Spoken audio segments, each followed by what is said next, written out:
Also tonight, music mogul Sean Diddy Combs accused of sex trafficking and sexual assault in a lawsuit filed in federal court here in New York. New lawsuit against Sean Diddy Combs, bringing some serious claims against the music mogul, brought by his former longtime girlfriend. Puffy might be the destination for anybody who's going nowhere. There is no immediate end in sight to Diddy's problems, since even if there was a strategy for a 50%, won't let him. 50 is out for blood recently disclosed how Diddy mistreated Cassie in an exclusive video that everyone had forgotten even existed. But you can't hold 50 Brother Love responsible. He has been burying himself for years.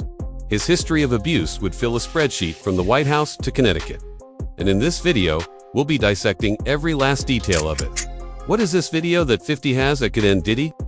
Why? Are the odds so high against him? Is there any chance he could escape this free? Let's find out. Cassie? Beautiful dress. Thank you so much.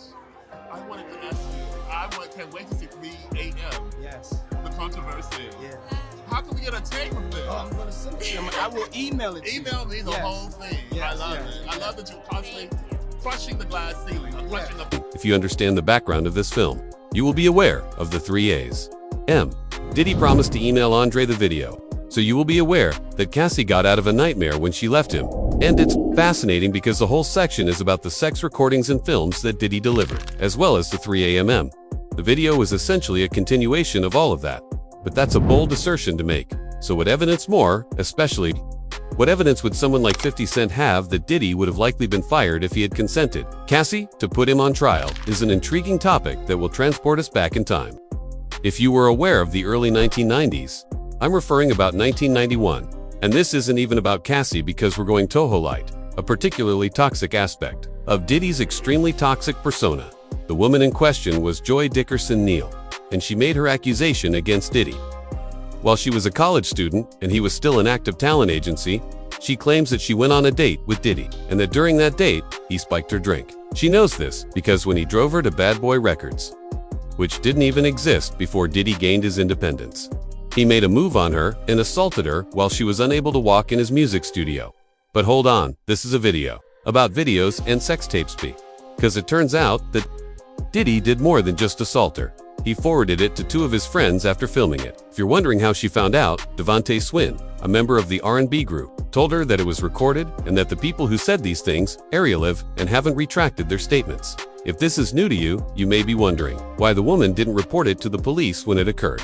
The simple answer is that she was ashamed and afraid of losing Diddy's use of the out-of-in record deal, which he had promised her, is what connects them. The 90s saw the emergence of Bad Boy, its ascent to prominence, and ultimately, Cassie. He wanted to abuse the largely female artists. He wanted to dominate with promises of record deals, which is why he handed Cassie a 10-year album deal, right away at the time. This was unprecedented. I don't mean to offend a woman, but she was a Mac of a singer, and that's being kind. She couldn't write, but she could dance, but it wasn't particularly noteworthy. Nevertheless, she was fine as hell, and Diddy only cared about that. Diddy wanted her, so he did the most heinous before we discuss what 50 heard and saw. Let's take a look at what Cassie said in her complaint. In it, she made it very evident that Diddy had coerced her into giving up her have sex with male escorts while he looked on and jacked off to it. That girl had some terrifying experiences that she never imagined she would have in the music industry. Do you get it? However, it gets worse because Diddy made Cassie find the male hookers on her own, drugged her before she slept with them, and then, just like he did with the college woman, recorded everything for my mother. Always assured me that many individuals don't make the same lie repeatedly. So what's up, Diddy? How do you guys explain this? Before you respond, be aware that there are more because those recordings that he shot were used. When she threatened to leave, he promised to send it out as collateral, which he eventually did since in 2010, in a radio interview with DJ Wokid on Shade 4550. Cent would discuss AE first, questioned Diddy's relationship with Cassie after seeing a similar tape. At the time, 50 didn't even know Diddy knew the photos existed because they were sent to his personal phone from an unidentified source. In his own words, they were really nasty. However, they weren't that bad, as seen by the penetration images. Now, consider who 50 is and how small the list of persons who would have direct touch with him is. Personnel number. Then you know that Diddy, or someone connected to Diddy, supplied it to him.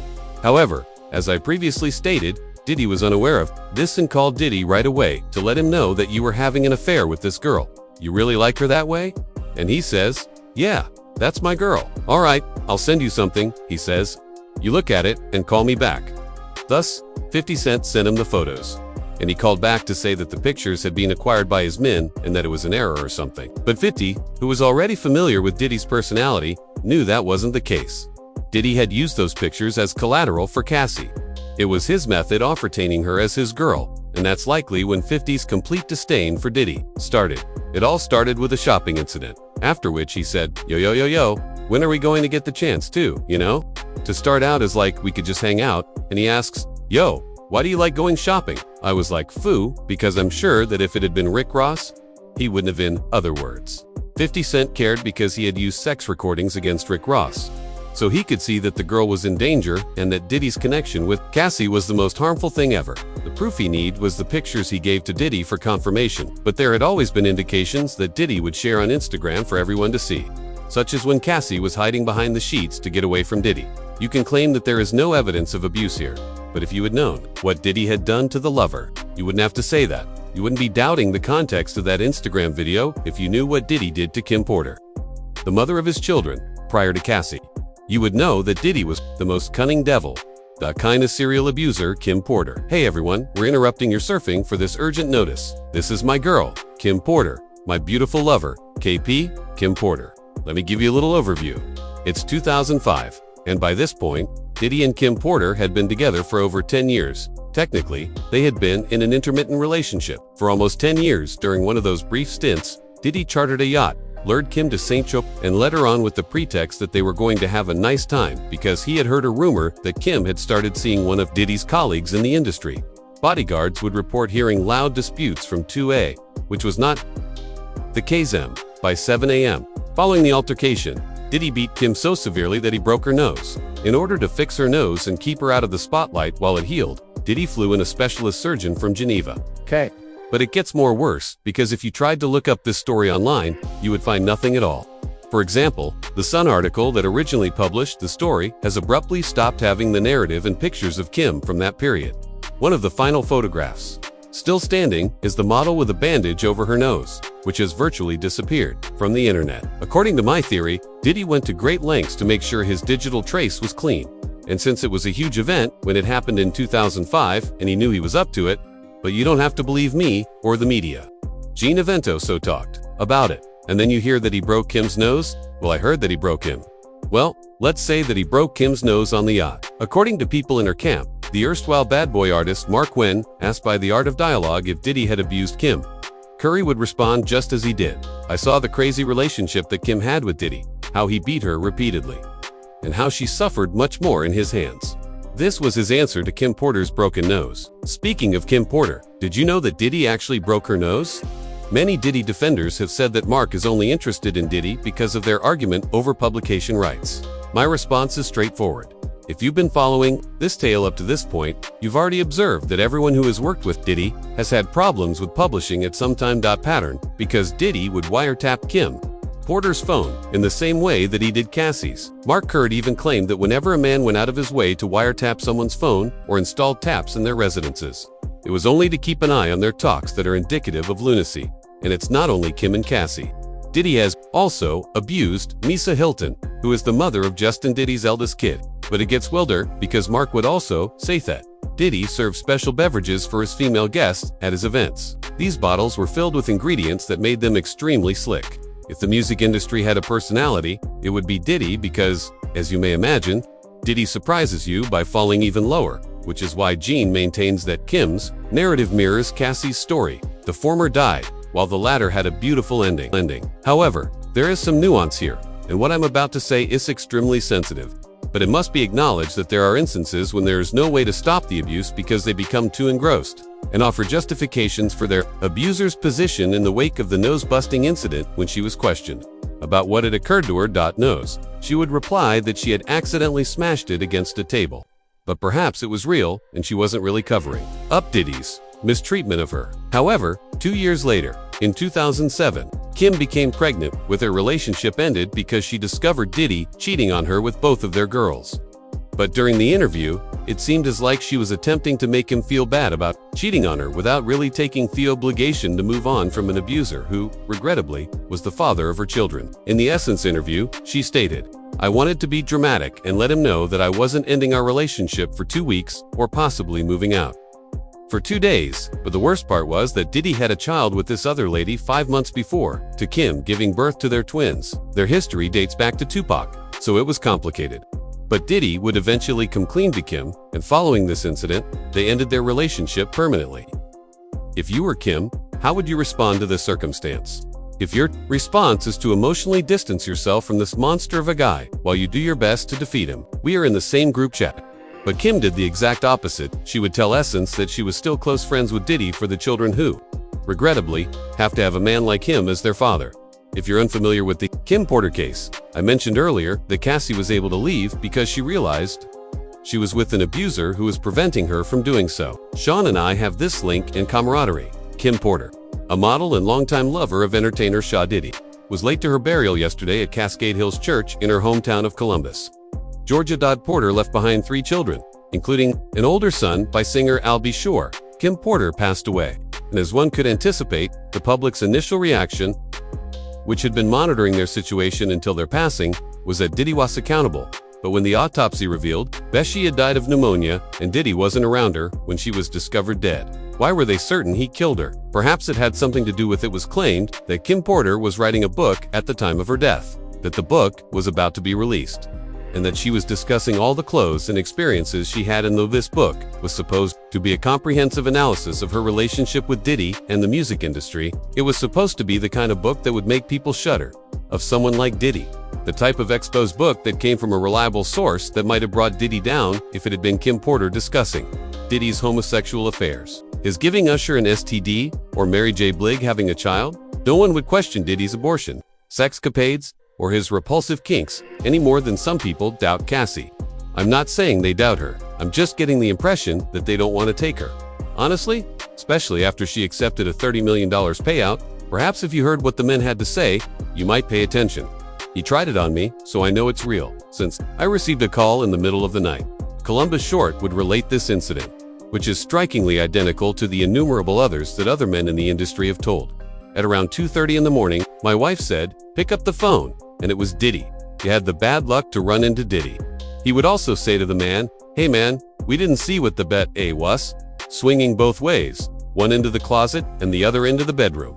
You know what? I was in bed with my wife when he called. I'm at the Beverly Hills Hilton at the Beverly Hills Hotel. I responded, "Oh, what's up? Who's over there?" "Just me," he said.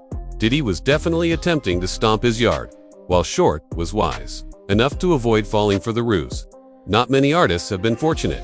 I have already revealed a few suspected identities, but there is more proof that he was using the Ja Rule in a similar way.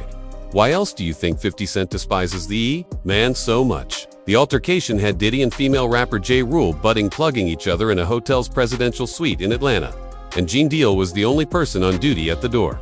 God knows what's hilarious is that, until someone knocked on the front door, he had no idea that a sex experiment was taking place behind those closed doors. I opened the door when someone rang the doorbell because we were at the presidential suite. The man said, "Hey, I'm here for my cousin." I said, "Who's your cousin?"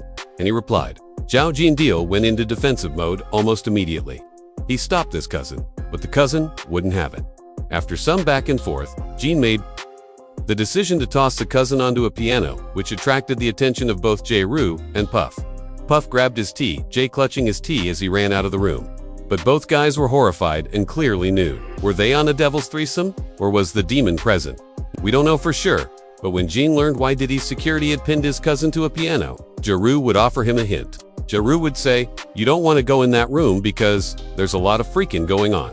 You see, I haven't even mentioned 50 Cent, and we still have a case. There are countless males who have come out to criticize Diddy's zestiness over the course of his more than 3-decade career. And the issue isn't with his sexuality. It's easier for him to abuse women since he probably coerces guys who don't like it to do things he wants, but it's still feasible for him to sexually abuse men, especially if he has something they really need. If you don't believe me, you have no understanding how the industry operates, because if you had been paying attention, you would have heard others discuss it, such as Wendy Williams, a gregarious radio disc jockey in New York in the 1990s. City often implied that Diddy was gay during her reign as the queen of urban gossip. But it really peaked in the middle of the 1990s when Wendy obtained a picture of Diddy having what appeared to be a sexual encounter. Act with another guy. The picture of a man removing Diddy's shorts while on a yacht holiday in Cancun wasn't a direct indication that Diddy was gay, but it was sufficient evidence to feed the rumors and ruin his career. We were headed to the island of women, you know, and this was all it was. Buddy, for whatever reason, the guy was toying with Puff. So we walked behind him and grabbed his street cred and made him a laughingstock in his clash with Suge Knight. We were on our way after he pulled down his trunks. It's important to remember that this was the height of the West Coast versus East Coast feud, and even now, even ostensibly progressive, forward-thinking musicians like J. Cole normalize homophobia in hip-hop. Continued to occasionally say derogatory remarks about homosexuals. Therefore, even if Diddy wanted to come out of his closet and had the backing of his white Wall Street fathers, he would still be dead in the streets because no one would take him seriously, and his businesses would eventually reject. So why do you think Tyler Perry consistently denies their accusations? Let's return to the Wendy circumstance, where Diddy sacked her after learning of her plans, and she received one of the Diddy, and Wendy may have reconciled since then. But it doesn't alter anything because she hasn't returned to Hot 97.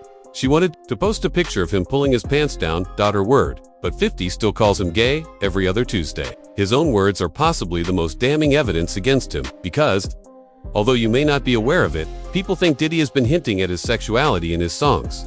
His line on Blood Orange's song Hope is strange, but the music video is even more bizarre because it shows two men cuddling while Diddy raps up the lyrics. At times, I wonder, you know what's going to take for me not to be afraid to be loved the way you want to be loved. Even if you know how I want to be loved. I'm afraid to feel that way though, because you know you want something, but you're not sure whether you can get it. Manage it. Perhaps one day I'll overcome my anxieties and get it. Perhaps more on the nose than that, the most outrageous thing that most people have this is against a man, in spite of all the claims and allegations, don't exist. Video. In any location where Diddy explicit litanies being gay,